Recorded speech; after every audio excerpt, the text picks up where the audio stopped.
Good afternoon বন্ধুরা। আজকে hashtag আমরা সকলে টপিক দিয়েছে আমাদের খুব কাছে রাখি গাঙ্গুলি। অসম্ভব ভালো একটা টপিক দিয়েছে, কিন্তু আজকেও ও লিখেছে, বিষয়টা দিয়েছে, পদক্ষেপ শুরু করলে তবেই পথ দৃশ্যমান হয়।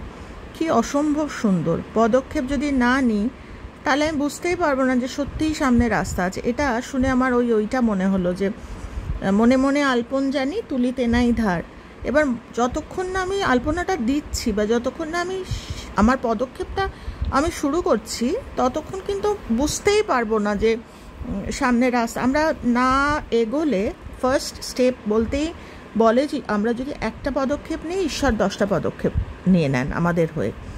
তো এও তাই, যতক্ষণ আমি ভাবছি যে কি করব, ফার্স্ট স্টেপটা নেব কি না, তার আগে স্ট্র্যাটেজি করছি। এই ভদ্রলোককে তোমরা দেখছো, কালকে ওনার সাথে আমার একটা ব্যবসার একটা সাইনিং হলো। উনি আমার থেকে কিছু জিনিস ওনার দোকানের জন্য নেবেন। এটা আমার জন্য একটা খুব ভালো খবর। তো এইটা বলতে গিয়ে কিন্তু আমি বলতে পারি যে আমি যখন কলকাতায় থাকতাম, মানে কলকাতায় জন্ম, কর্ম, পড়াশোনা, বিয়ে সব তো কলকাতাতেই, কিন্তু কলকাতাতে যখন ছিলাম তখন কিন্তু কনফিডেন্স লেভেল বা আমার ভিতরে যে কিছু একটা পোটেনশিয়াল আছে, আমিও যে 8-10টা মানুষের মধ্যে কিছু করতে পারি আমি জানতামই না। কারণ আমি তো প্রথম পদক্ষেপ নিইনি, আমি সাহসই পাইনি প্রথম পদক্ষেপ নেওয়ার। কথা গুছিয়েই বলতে পারতাম না, নিজের কোনো কনফিডেন্সই ছিল না। প্রথম যখন আমি তোমাদের কাছে শেয়ার করেছিলাম, যখন প্রথম নিজের ইচ্ছে আমি গাড়ি চালানো শিখেছি এবং প্রথম শোরুম থেকে গাড়ি এসছে, আমি ড্রাইভ করে নিয়ে এসছি, তোমরা বলতে পারো যে তাহলে তুমি তো পারলাম, কেননা বাধা দেওয়া হয়নি বলে। যেই মুহূর্তে বাধা দিল, প্রসেনজিৎ আমার পাশে বসে, সেদিন যখন আমি গাড়ি আনলাম, আমার সঙ্গে শোরুম থেকে একজনকে দেওয়া হয়েছিল আমার বাড়ি অবধি। আমি সুন্দর, কেননা ভদ্রলোক আমাকে কিছু বলেননি, আমি চলে এলাম। প্রসেনজিতের সঙ্গে যখন প্রথম দিন চালালাম, প্রসেনজিৎ আমায় বলল, তুমি গাড়ির স্টিয়ারিংয়ের ওপর উঠে পড়ছো কেন? সোজা হয়ে পিছনে হেলান দিয়ে বসে আরাম করে চালাও, স্টিয়ারিংয়ের ওপর বসে পড়লে কেন? বলে একটু সার্কাস্টিক্যালি বা একটু মজা করে হাসলো। এবং ও হাসলো বলেই আমি নিজেকে ছোট করে নিলাম যে না, আমাকে দেখেও হাসাহাসি করছে, আমাকে ছোট করছে। এইরকম ভেবে স্টুপিডিটি বা ফুলিশনেস, যেটা বলে লোয়ার স্টেট অফ লাইফ, আমি ওটাকে কানেক্ট করে নিলাম এবং কনফিডেন্স লেভেল আমার আবার 0 হয়ে গেল যে না, স্টুপিডিটি এটাকেই বলে। মনে মনে প্রতিজ্ঞা করে নিলাম যে আমি আর গাড়ি চালাবো না। কি তাতে কার কি ক্ষতি হলো? আমারই হলো। আমি আর গাড়ি চালালাম না, আমার ওই লাইসেন্সটা গলায় ঝুলিয়ে আমি এখন ঘুরে বেড়াই। হ্যাঁ, আমি বলি না কাউকে যে গাড়ি চালানো, বা কারণ আমি চালাই না। প্রথম স্টেপটা নিয়েও আমি পিছিয়ে গেলাম। তো সেটাই বলছি, যতক্ষণ না প্রথম স্টেপ নেব এবং ওই লোয়ার স্টেজ অফ লাইফকে কি বলবে, আমি পারবো কি না, এই সমস্ত সরিয়ে আমাকে বলে না, কিছু পেতে গেলে কিছু ছাড়তে হয়। ওই কিছু ছাড়া মানে আর কিছু না। আমরা ভাবি না জানি কি আমরা ছাড়বো, স্যাক্রিফাইস না। ছাড়া মানে আমারই ভিতরকার ভয়, সন্দেহ, এই সমস্ত ছাড়তে হবে। আজকে সেই একদম লোয়ার কনফিডেন্সওয়ালা একজন মানুষ, আমি যখন বম্বে এসে বুঝলাম স্ট্রাগল ফর এক্সিস্টেন্স, আমি একদম বন্ধ হয়ে যাচ্ছি। আমার আর ল্যাঙ্গুয়েজ জানি না, কথা ভালো করে গুছিয়ে বলতে পারি না, কারোর সাথে কথা বলার মতো বুকে সাহসই হয় না। সেই রকম একটা মেয়ে যখন চোখের ওপর দেখতে পাচ্ছি, তখন আমার আজকে 14 বছর আগে, বয়সটাও আর একটু কম ছিল, তো তখন আমি যদি দেখতাম কোনো কিছুই আমার আর হবে না, আমার জীবন এখানে শেষ হয়ে, আমি পদক্ষেপ নিলাম। এবং দ্যাট টু বলছে, ওই জন্যই জীবনে সাফারিং দরকার হয়। না দরকার হলে আমরা, মানে যতক্ষণ না আমার সাফারিংয়ের হাতুড়িটা পড়ছে, আমি বুঝতেই পারছিলাম না যে চলে যাচ্ছে তো জীবন আমার, দিনে দিনে আমি গুটিয়ে যাচ্ছিলাম। আমি প্রথম উঠে দাঁড়ালাম। আমি বাংলায়, মানে বাংলা মিডিয়ামে, বাংলা বোর্ডে, ওয়েস্ট বেঙ্গল বোর্ডে পড়াশোনা করেছি, কিন্তু এর আগে তোমাদের বলেছি আমি অনেকটা দূর পড়েছি, এবং সেই সব পড়া তো আমি ইংরেজিতেই করেছি, সেই সব বই তো আর বাংলায় ছিল না। কিন্তু আমার ফ্লুয়েন্সি ছিল না, আমি কথা বলতে পারতাম না। এবং প্রথম স্টেপ নেব কি করে? আমার প্রসেনজিৎ আমাকে অনেক বলেছে, আমার সাথে কথা বলো, লজ্জা, কি বলবে, ওই গাড়ি চালানোর মতোই হবে, এই করতে করতে হলো না। এখানে এসে আমি প্রথম স্টেপ নিলাম। আমি ভুল বলি, যাই বলি, নিজের ভিতরে এই কনফিডেন্সটা নিয়ে।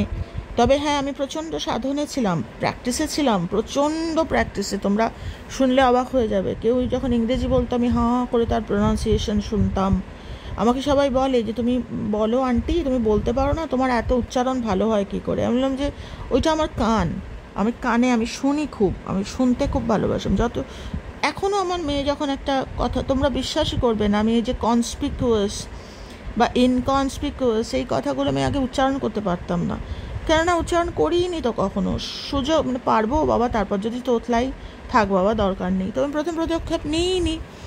এই আমি লজ্জার মাথা খেয়ে আমি ভুল বলি তাও বলবো, আমি একদম ডুব দিলাম। ঠিক আমি ডুব সাঁতার কেটে উঠলাম, তো আজকে তো আমার ভয় হয় না, কে কী বললো আমার কিছু হয় না। আমার কাছে 500-600 লোকের সামনেও কথা বলতে ছেড়ে দাও, আমি ঠিক বলে উঠতে পারবো, আমার সেই কনফিডেন্স চলে এসছে। আগে প্রসেনজিতের কোনো ফোন এলে তোমরা আগে জানো যে ওর পরিবেশটা অন্যরকম, মানে আমাদের বলছে না পোলস অ্যাপার্ট, মানে ও আর জগতের, আমি আরেকজন, কিন্তু আমরা ভালোবেসে বিয়ে করেছি এত বছর, কিন্তু দুনিয়াগুলো আলাদা। তো ওর বন্ধুবান্ধব ফোন করলে বা অফিস থেকে ফোন এলে আমি কোথায় লুকাবো বুঝতে পারতাম, কারণ আমি তো কথা বলতে পারতাম না ইংরেজি, আমার ইংরেজি এতটাই জানি না, আমি টেস্টই করিনি তো কোনো দিনও, প্রথম পদক্ষেপটাই তো কোনো দিনও নিইনি। তো এখন যখন ওর ফোন আসে, ও যখন বাইরেতে থাকে না, আমিই ফোন ধরি, আমিই কথা বলি। আবার কি, আমি যখন এখানে আসার পর ধীরে ধীরে ধীরে ধীরে আমি ল্যাঙ্গুয়েজটা, আমি জানি আমি যদি স্কিলড না হই বা না শিখি লোককে দেখানোর জন্য না, আমি কোনোদিনই মানুষকে শেখাতে পারবো না, কেননা লোকে তো আমার থেকে শিখবে বলে বাংলা শিখবে না, রাদার আমি শেখাবো, আমাকে ল্যাঙ্গুয়েজটা তুলতে হবে। তো আমি যখন বলতাম, ধীরে ধীরে আমি যখন দেখতাম যে আটকাচ্ছি, জানি না হয়তো প্রসেনজিৎ, আমরা মাত্র 1.5 বছরের ছোট বড়, আমাদের একসাথেই প্রায় পড়াশোনা, ও 1 বছর করে করে এগিয়েছে, আমি 1 বছর পরপর, মানে একসাথেই প্রায় আমাদের পড়াশোনা। হয়তো আনকনসিয়াসলি বা ফান্ডামেন্টাল জায়গায় কোনো ইগো ছিল, পরের দিকে বুঝতে পেরেছি, সেটা স্বীকার করেছি যে ওর কাছে বলবো না, তাহলে আমাকে এরম একটা, কিন্তু মেয়ের কাছে সেটা ছিল না। মেয়েকে বলতাম মামা এটার উচ্চারণ কী হবে বলে দে, তখন ও বলতো যে আমি বাবাকে বললাম যে না বাবাকে বলবো না, বাবা আমাকে তাহলে আবার সেই গাড়ির মতো। তো ওটা তো বাবার দোষ না, ওটা দোষ আমার, আমি পদক্ষেপ নিতে পারছিলাম না। তো যেখানে যেখানে উচ্চারণ গণ্ডগোল হতো মেয়েকে বলতাম, টিভিতে দেখতাম, গুগলে প্রোনাউন্সিয়েশন বলে একটা অ্যাপই আছে, ওখানে করতাম, ওখানে বলে বলে বলে বলে আয়নার সামনে দাঁড়িয়ে দাঁড়িয়ে বলতাম। করতে করতে আমার মেয়ে আমায় বলতো, যখন দেখবে আটকাবে ওই জায়গাটা তুমি একটুখানি হিন্দিতে বলবে, বা ধরো একটা কথা, আমি অনেকটা বড় একটা স্পিচ দিচ্ছি, দিতে দিতে কোনো জায়গায় আমার ওয়ার্ডস বা কোনো জায়গায় আমার ভাষার হয়তো আমি পাচ্ছি না, মানে আমার কি বলবো, আমার ওই নোট কালেকশনটা নেই, বা আমি এগোতে পারছি না, তখন আমি ওই জায়গাটা আমি হিন্দিতে বা কিছুতে বলে ওটাকে আমি অ্যাড করতাম, এরম একটা ছিল।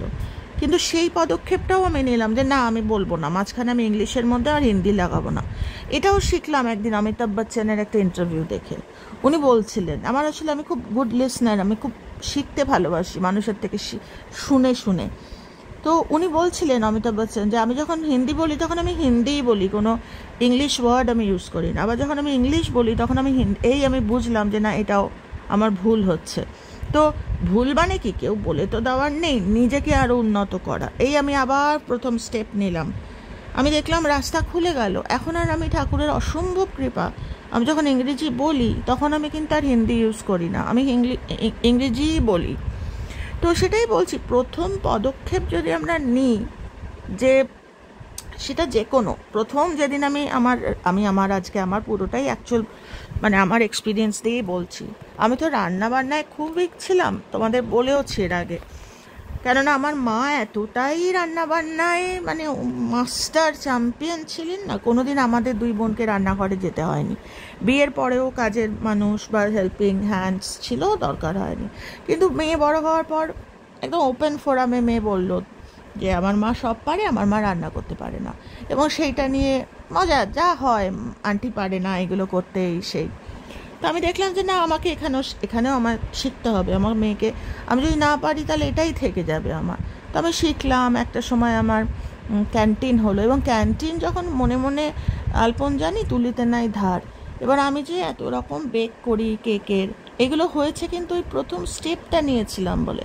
প্রথম দিন ভাবছিলাম যে বলবো কেক বানাই, কেউ নেবে কি না নিক, আমি যেটা করি, আমি যেটা অফার করছি, আমি আমারটা বলবো, তারপর কেউ নিল না নিল, এইটা আমার ছিল প্রথম স্টেপ, যে হ্যাঁ আমি বানিয়ে শুধু শুধু ঘরে বসে বানাই বললে হবে না, আমি একটা কিছু করব।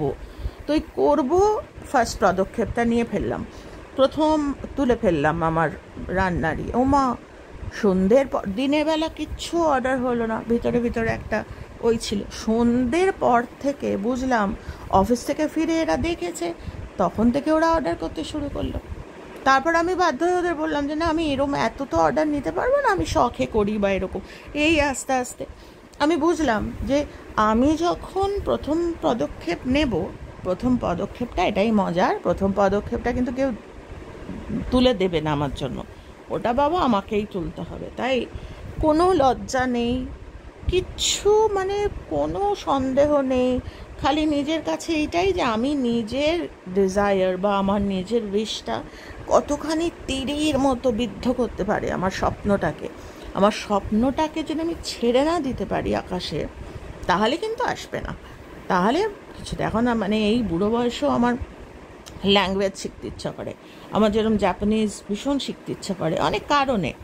তো তারপর আমার কারাটে শিখতে ইচ্ছা করে, এবং সেটা নিয়ে এখন যদি কেউ হাসাহাসিও করে, বিশ্বাস করো আমি সমানে মেয়েকে বলতে থাকি, মামা তুই ও সময় পায় না, আদারওয়াইজ ও যদি সময় পেত ও ছোটোবেলায় কারাটে শিখতো স্কুলে, কিন্তু ওই শেখাটা তো আর কিছু না। তো ওকে আমি বলছিলাম, আমার মেয়ে আমায় মজা করে না কখনো, মামা তুই যদি শিখিস তাহলে আমি ওখানে বসে থাকবো, কিছু মারপ্যাচ যদি। তো মা বলছে, মাম্মা তখন আমায় বলছে যে মা এটা এটা আর করো না, ছেড়ে দাও সব, এরমভাবে আমাকে বোঝায়, জানে আমি যদি ফার্স্ট স্টেপ নিই এখন।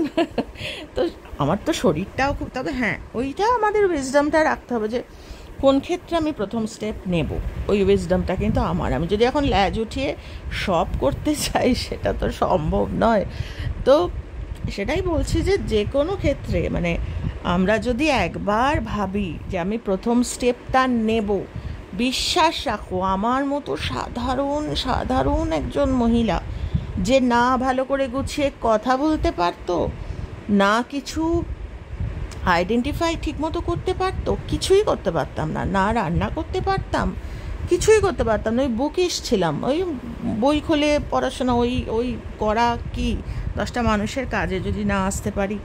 তো সেটাই বলছি, যবে থেকে আমি ওই বুঝলাম যে না আমি মুখ খুলবো, আমি শিখবো, তবে গিয়ে শেখাবো, আমি ওপেন হব, আমার ধীরে ধীরে ধীরে ধীরে আমার মতো সাধারণ মানুষের যদি ওই মানে কে কি বললো না বললো, কে আমাকে ছোট করবে। আমার বলছে ঠাকুর বলছেন না যে কি জানি, লজ্জা ঘেন্না ভয় 3 থাকতে নয়, একদম সত্যি কথা, কেউ ছোট করতে পারবে না। তোমার মনে হয় যদি, আর যে কোনো কাজ তুমি, তাতে কোনো লজ্জা নেই, কিচ্ছু লজ্জা নেই, যে কোনো কাজ যে কোনো করো করো, উঠে দাঁড়াও, প্রথম স্টেপ নাও, দেখবে একটা রাস্তা না, 1000টা রাস্তা। তবে হ্যাঁ এগুলো আমরা মনে মনে জানি, টেকনিক্যালি জানি, কিন্তু ওই ভয় পাই, আবার লোকে কি বলবে ঠেঙ্গা, তোমরা নিয়ে আমাকে মজা করো, ঠেঙ্গা বলি বলে আমি আবার সেই ঠেঙ্গাই বলছি, কিচ্ছু যাবে আসবে না। তুমি যখন দেখবে তুমি পারছো, এনিথিং